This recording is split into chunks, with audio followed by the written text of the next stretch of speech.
October is Domestic Violence Awareness Month.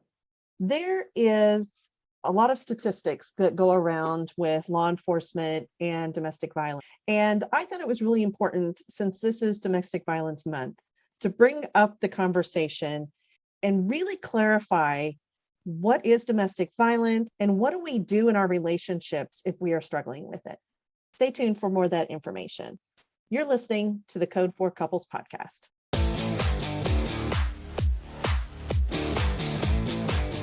Welcome to the Code4Couples Podcast, focusing on topics for law enforcement officers and couples to keep you and your relationship connected, resilient, and Code 4. Now, your host, law enforcement expert Cyndi Doyle, author of Hold the Line and My Wife.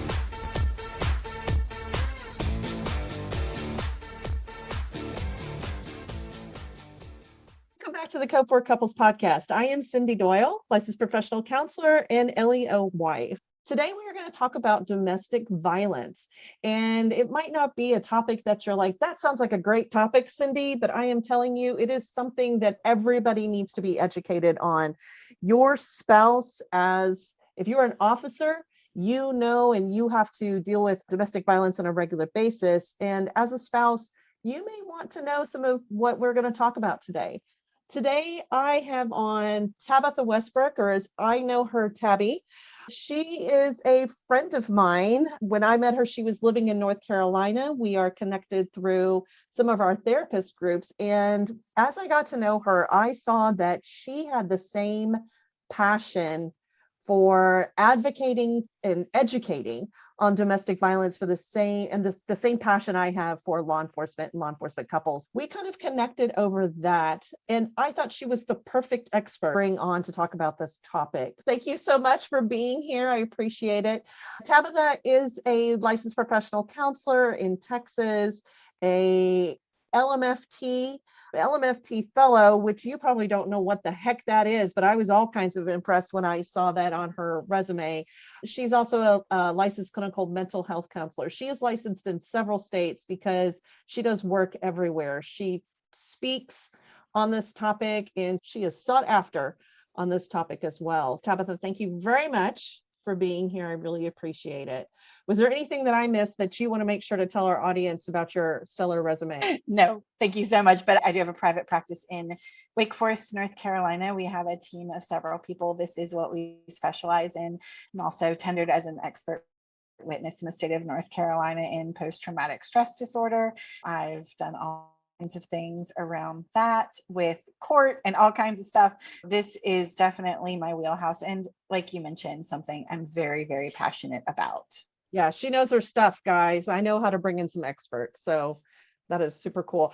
Let's start with the basics. What is domestic violence? I think that is the best place to start in that question and to have a definition of it. Domestic violence, when a lot of people think of it, they think of physical violence, maybe even sexual violence, but primarily physical violence. But when we're talking about domestic violence, I think it's much broader. Even within most laws, it's going to cover things that aren't necessarily physical. But the best term I have for it is domestic abuse and coercive control, because it encompasses more than just the physical. And a great definition, this comes from Justin and Lindsay Holcomb, who are authors who wrote a book about this particular topic. The name of the book is It My Fault? Hope and Healing for Those Suffering from Domestic Violence. And their definition, I think, is just beautifully broad. It's a pattern of coercive, controlling, or abusive behavior that is used by one individual to gain or maintain power and control over another individual in the context of an intimate relationship.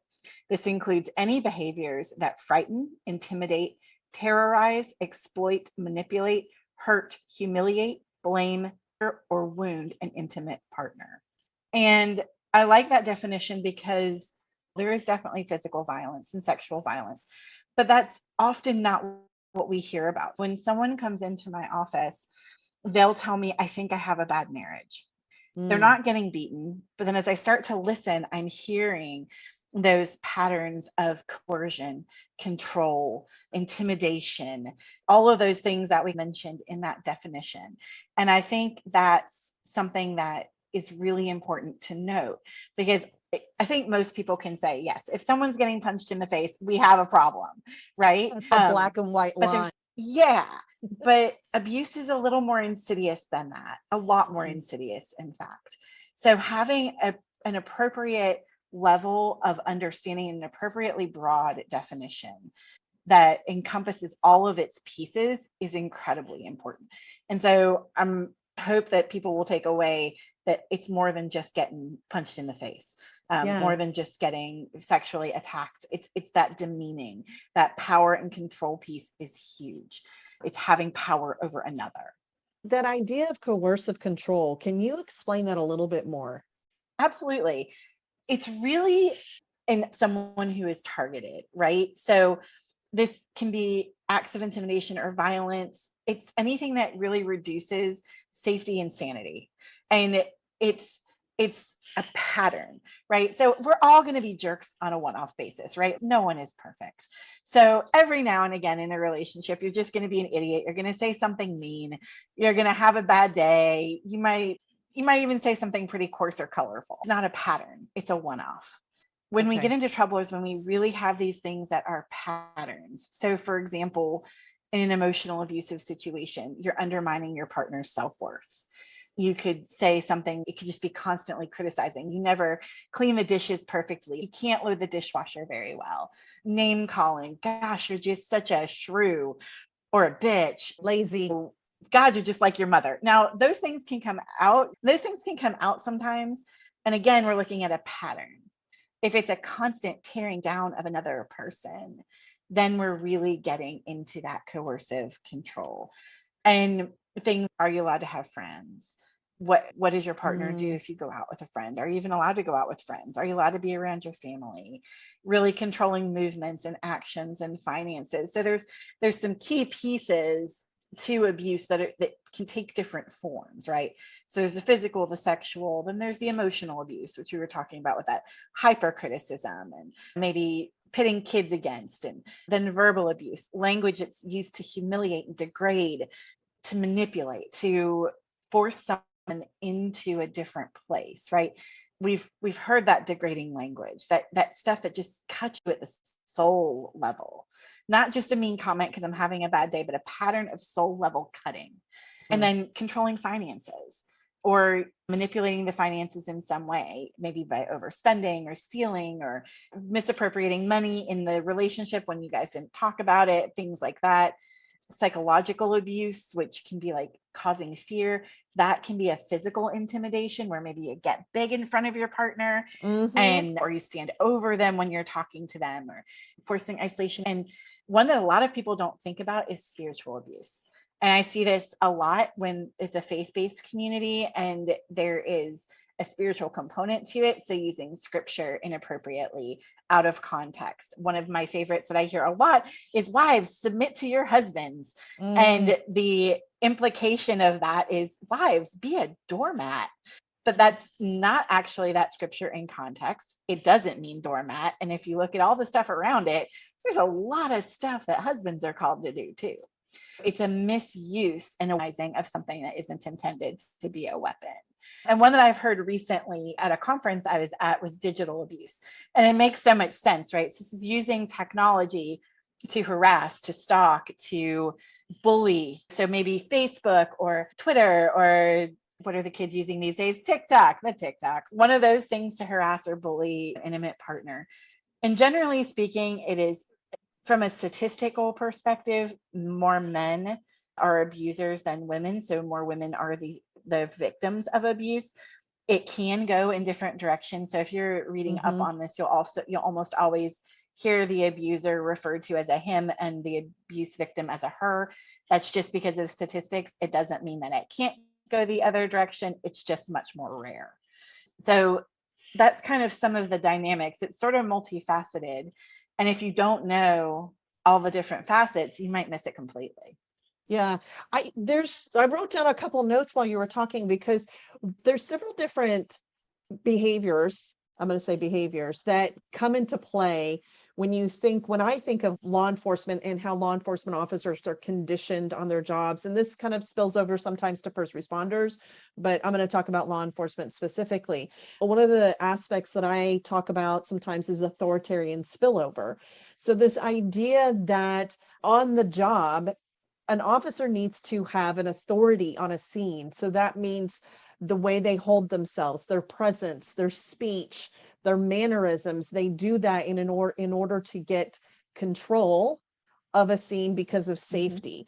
Also, one of those spillovers that happen is that the brain is conditioned to offload anything that's uncomfortable. So officers there's a possibility that they could blame a lot more instead of taking ownership. I also made a note of control. And this is something that I interpreted early on in my relationship, is my husband would be on duty and he would be constantly asking me, where are you? What are you doing? What time are you going to be home? Who are you hanging out with? Those kinds of things. It wasn't until, and for me, somebody who had been in an emotionally abusive relationship in my early 20s, I took that as a flag. You're trying to control me and where I'm going and what I'm doing.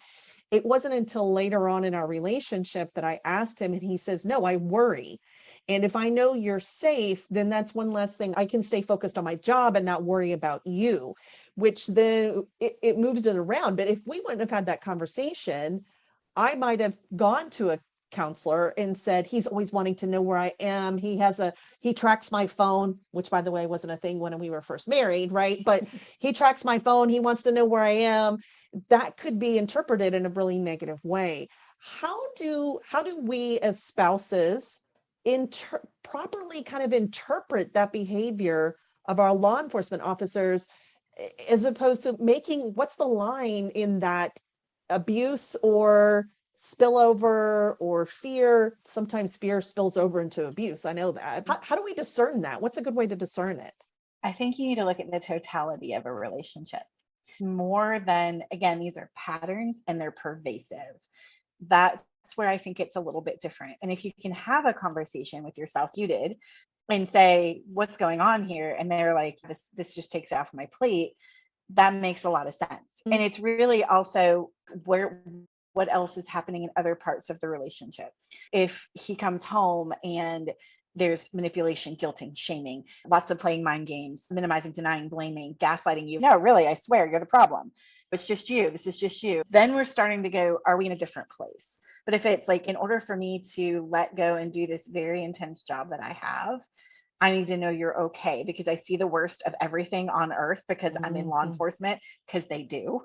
That might be something that for your relationship, that check-in frees them up. But it sounds like for you, it was a different conversation. It was very mutual. This is the age old, how do I know if it's a healthy relationship and a not healthy relationship? Yes. And healthy relationships are really characterized by mutuality. We're both in this together. It's a team approach. Even if we can be butt faces to each other once in a while when we're having a moment, if he came home from a really difficult shift that was very challenging and overwhelming, he might be gruff, but he gets a little sleep. He settles in. He goes to the bathroom, reads a magazine, whatever people do when they get home. And then he's able to come back to the table and be present. That's still mutuality. And it's not a pattern that we're concerned about. Being able to give and receive in that space, those are different places. I'm trying to... So that the healthy give and take, where both partners are giving and receiving, is another hallmark of a healthy relationship. My guess is for you and for many other law enforcement spouses, there is a give and take. Like, he's going to come home and he's going to, fire up the barbecue or cut the grass or sit down with you and have dinner or take a shower, watch football together. You guys are going to do things where there's that give and take, where we're talking about ideas and what our future looks like together. And it's not all about the other person. And you can disagree. This is one of the things I often tell people. If a relationship is safe, if you can disagree. If you can't disagree, we need to ask some more questions, because, the example I use is a little bit of a ridiculous one, but I think it makes the point. So if it's like, one night you're like, man, I'd really love to go to Taco Bell. Like, I just really want a burrito. And they're like, well, I really wanted to go to Golden Corral. And you're like, okay, now I don't know, is there a Golden Corral in Texas? I don't know. It's like a buffet There used to restaurant. be. I think they're closed now, but I know exactly what you're talking about. Yes. Okay. But any type of different restaurant that's not a Taco It'd be Bell. Whataburger here is what it would be. Okay. Taco Bell versus Whataburger. You're just like, man, I'm dead set on Whataburger cheeseburger. I still haven't eaten there. I need to figure that out. But you're dead set on that cheeseburger. And, and your partner's like, well, man, I don't even know why you'd want Taco Bell. Like, I know you're going to be making a run for the border later. And, and then you're just disgusting to sleep with because like you're farting all night. And God, I don't even know why I married you. Like, we're in a different place, man. You couldn't even disagree. Yeah. It's like, oh, okay, versus like, hey, I'm really feeling Whataburger tonight. It's been a really hard thing. Taco Bell doesn't have a chocolate shake. Whataburger does. Could we go to Whataburger tonight? And then like maybe tomorrow night we can get your burrito, or you know what? Like they're across the street from each other. Would you be okay if we did both and then took it to a park? That's mutuality and healthy, right? Like that's that give and take, where we're not having it all be one-sided. Yeah, I like that. So mutuality, the ability to disagree are two key components to healthy versus healthy versus unhealthy relationship. And that's a good way of determining, like, is this spillover that's coming into my relationship harmful? That is it something to flag, or is this something that we can work through and talk through together? And the relationship in an abusive situation is very one-sided. One person is trying to fix it, make it good, make it okay, but can't quite get the standard right. There's this feeling of I'm walking on eggshells. There's a feeling of like, I don't know what will set them off. And those are some indicators that we might have a problem, right? That, if it's, well, he doesn't want me to go to see my parents because, he's worked a really long day, and like, but it's like always that way. Like he's not cool with you ever going by yourself to see your parents or a friend. And he never wants you to go. And if you go and disobey, there's hell to pay when you come back. And again, it may not be physical. It may be withholding love, the cold shoulder. I had a client once whose spouse, he was upset and she was trying to fix it. And I fixed it in air quotes, like fix it in the air quotes, since you can't see my face. But he took the entire dinner plate and all and threw it in the trash and was like, I don't want your nasty cooking. And it's just somebody that was a very good cook. It was because this person had gone out with a friend. That's a pretty extreme example of is an extreme dislike. Response. And I think what's important here too, because you're mentioning things like, I hear, and I want to be really clear and come back to that point with everybody listening, that you also said that it needs to be a pattern and not just a one-off, because I know that there are times when my officer, I was talking about reacting versus responding, where he makes that reaction and, he gets irritated at something, usually not me, but irritated, and like, something goes in the trash or something like that. Or I feel like I'm walking on eggshells because I'm not sure of the mood. And we have to have the courage to have those conversations. That's what, like, all of this is tied together. And that's why I thought this conversation was so very important, because when we start looking at some nuances, you can look at our relationships, especially from the outside in, and go, wow, that is jacked. And you're making some key points here though. Is this a one-off? Is this a pattern of behavior? Is there a mutuality in the relationship? Is there the ability to disagree? So when we have those eggshells, when we have those reactions that happen, we have to make sure that we're looking at it as a pattern of behavior. But I don't want to dismiss it either. I want to actually kind of say, hey, spouse, if you're struggling with this, then it's a real issue and a problem.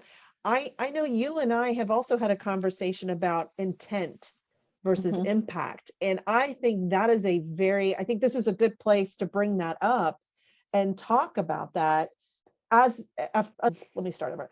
An officer might not have the intent of causing eggshells in a relationship or making somebody feel like they can't bring up a topic, but it might be an impact. So can you talk a little bit about that intent versus impact?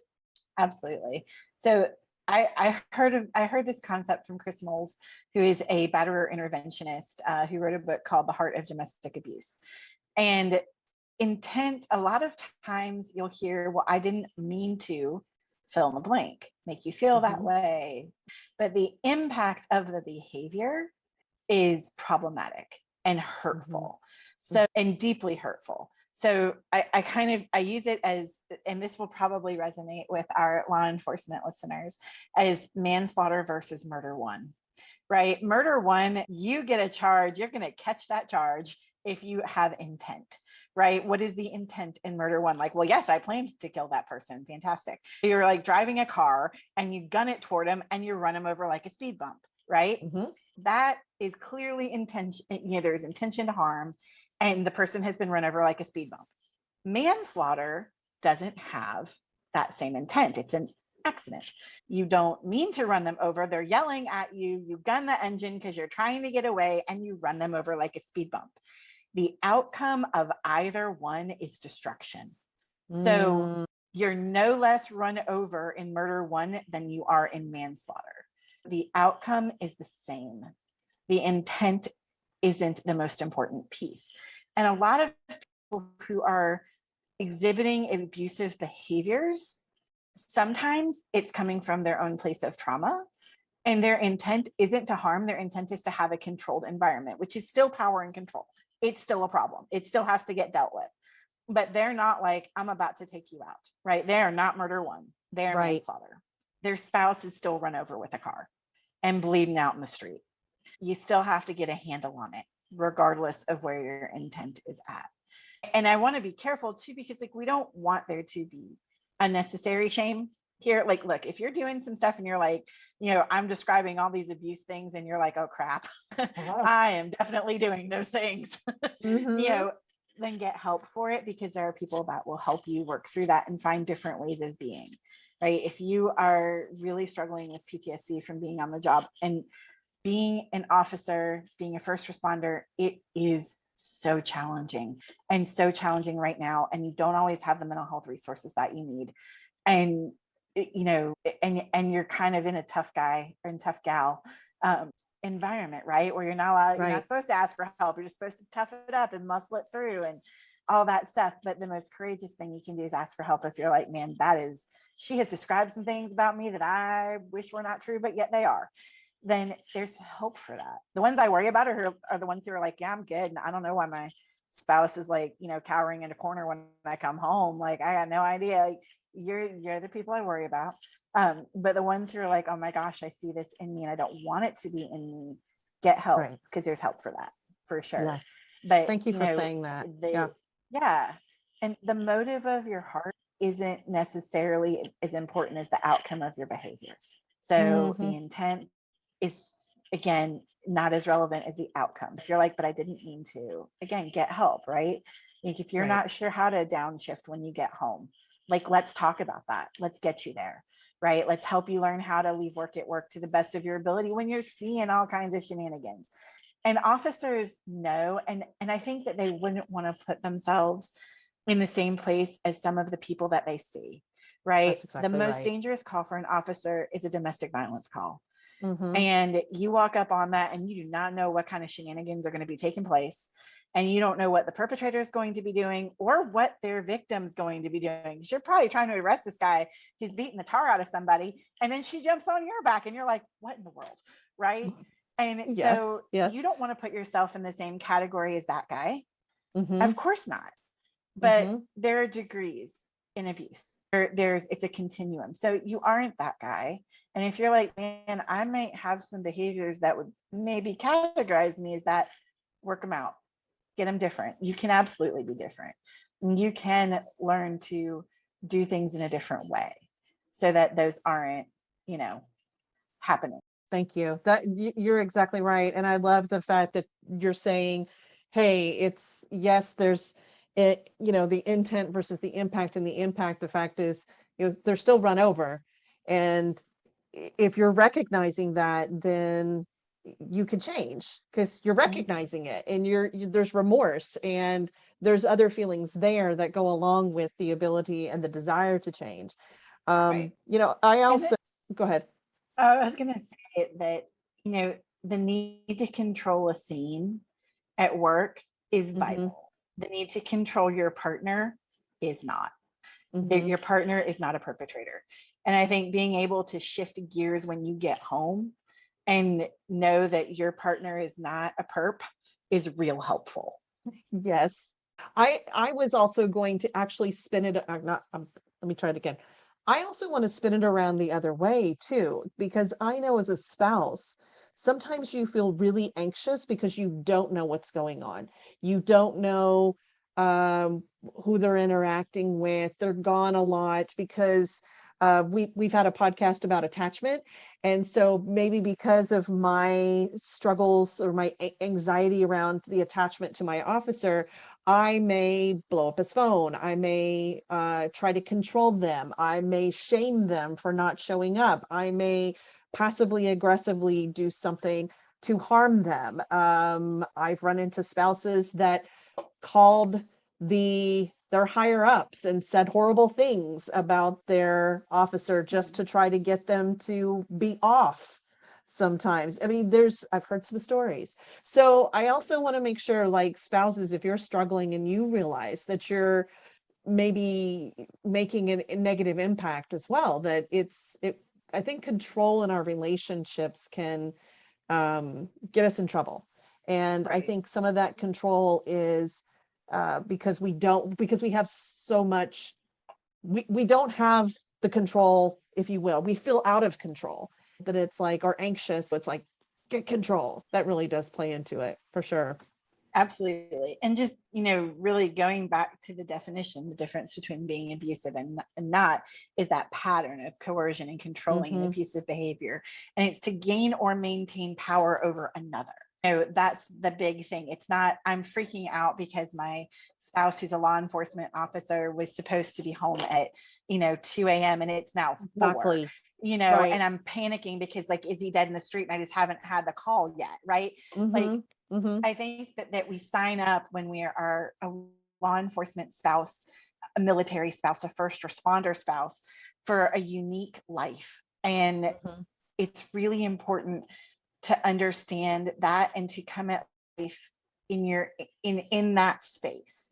So if you are finding, like, I am wigging out, man, I am really worried when he doesn't show up on time, or like he's never off, or we've never had a Christmas turkey on actual Christmas, then, I don't know if you do Christmas turkey or ham, but whatever you may do, that, we do brisket, but that's okay. That's right. We're in Texas. I need to embrace this. I'll bring the turkey to your house and you can make the brisket.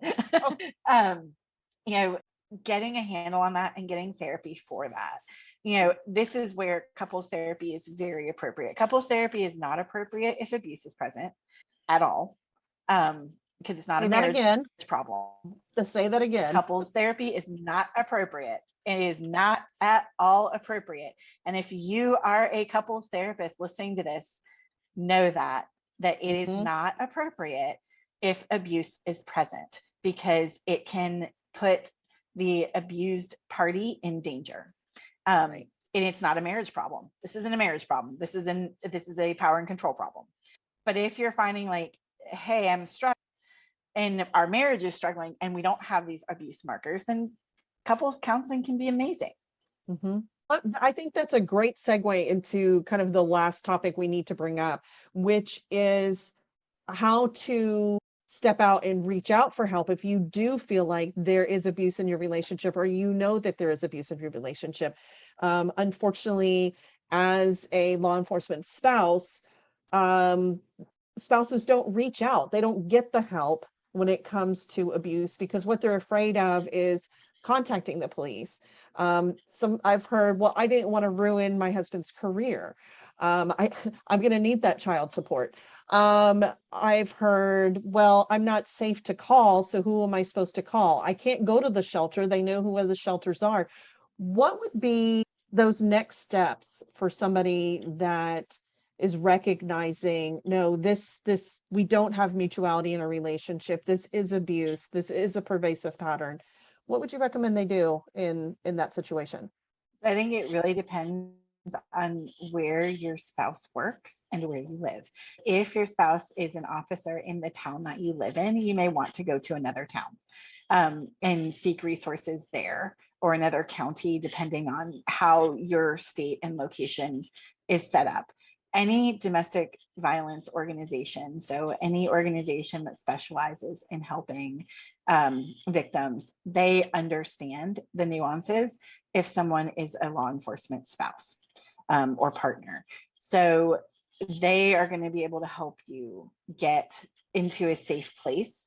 There are family and friends that can also help. Reporting to their commanding officer isn't necessarily the thing you need to do, although sometimes you can. It's the first thing you want to think about is safety. What can I safely do? And just because, and this is going to sound really controversial, I'm about to make a controversial statement, but it's born out of years of doing this work and understanding abuse. Just because it's abuse doesn't mean you have to leave. You do get a choice. Leaving isn't the only option. And if you've ever been friends with someone who's in an abuse situation, you've probably said the words, well, why don't they just leave? There's a lot of reasons. And some of it is safety, because it is actually the most dangerous time. The majority of victims are killed when they try to leave, even if there's not been any physical violence before that. The other big thing is there are considerations like kids and finances. And one of the areas of abuse we talked about was economic abuse. So it may be more appropriate for you to survive in the situation than it is for you to leave. Now, again, there's a million different things and considerations and safety thoughts, and a really good therapist who is well-versed in this can help you figure those out. If you're like, I don't know, should I leave? First of all, a good therapist will never tell you to leave, right? They will listen to you and listen to your options and help you think it through. They're not going to be like, yeah, girl or boy, or get out, none of that mess. But, they're going to help you think through the process and what is best for you. And it isn't always getting out. Now, if that is the best choice for you, and again, going to another local entity that is outside of your city or county can be helpful. Calling a national hotline can be helpful. Talking with family and friends can be helpful. If you've been super isolated from family and friends, reaching out to them can be helpful. Letting them know what's going on, like, hey, I have some concerns. Those are the types of things that can help you get some resources and information that are useful. And a good therapist is going to tell you, because a lot of people will come to me and say, I don't even know, like, I have a marriage problem, I don't know what's going on. Right. And we just, we talk through it and it's clearly abuse. I have yet to have a woman come to me and say, I'm being abused. It's usually, I'm trying to fix my marriage and I can't. So, you really need somebody who is well-versed in domestic abuse and coercive control in this space. And if you're a therapist listening and this isn't your wheelhouse, either get educated or know to whom you can refer. Yeah, perfect. Couple of things that I really like what you said, in the sense that, like, first of all, you have to make a decision that's right for you, that there isn't shame when we, in the sense of like, oh, you chose to stay. And sometimes there are just those options. And the other aspect that you really made a point is that reaching out is really the first step. Talking to someone about this. And I would say someone that's, if there needs to be a plan, but just talking to somebody about options, just not being alone. That, Brene Brown always says shame grows in the dark.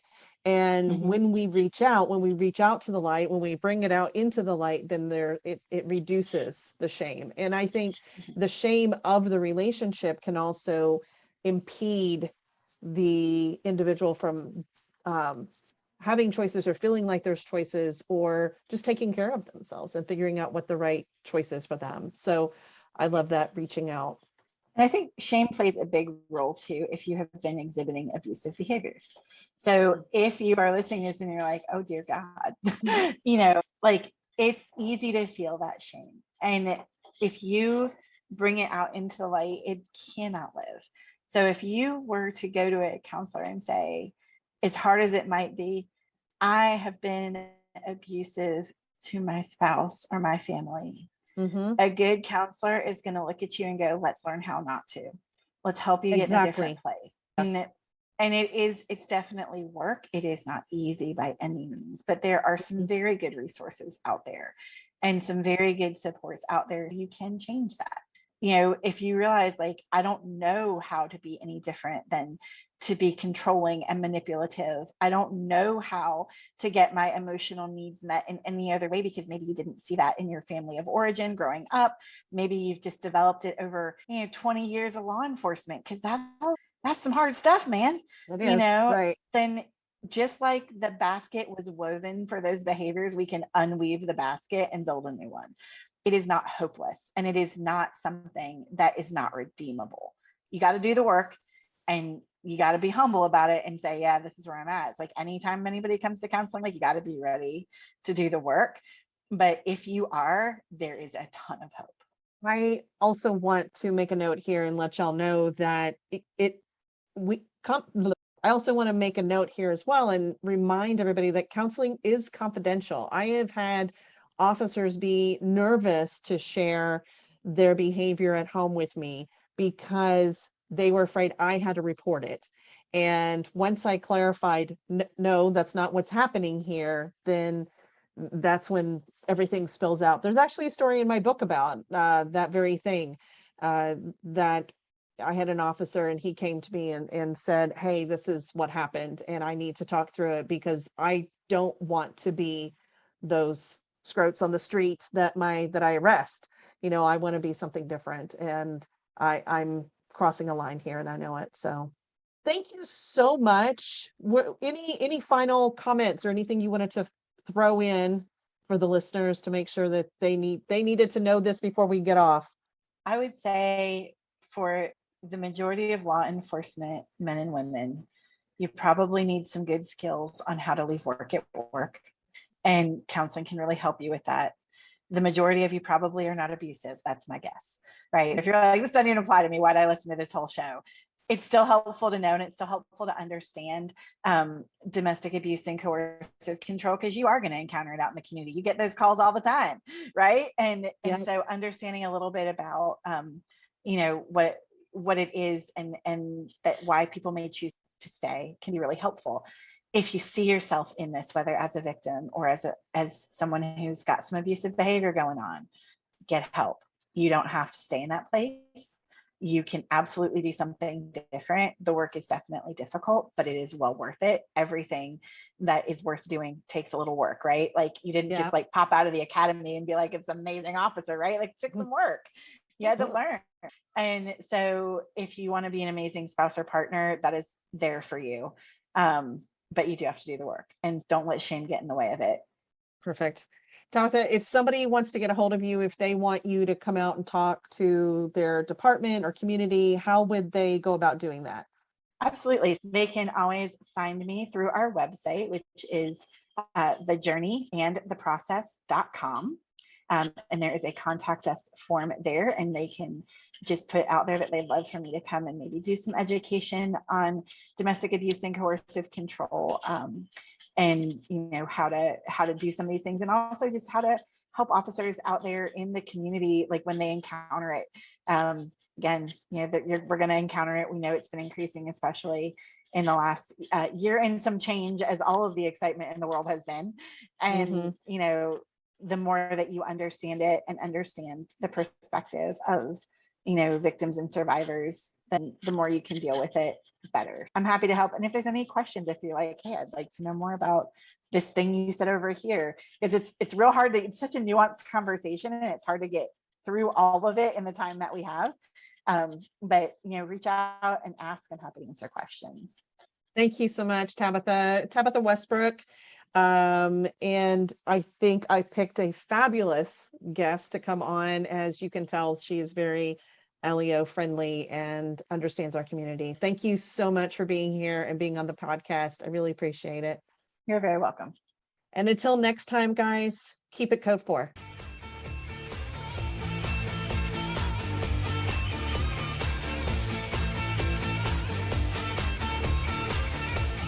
Thanks for joining us. For more information about the podcast or Cyndi, check out Code4Couples.com.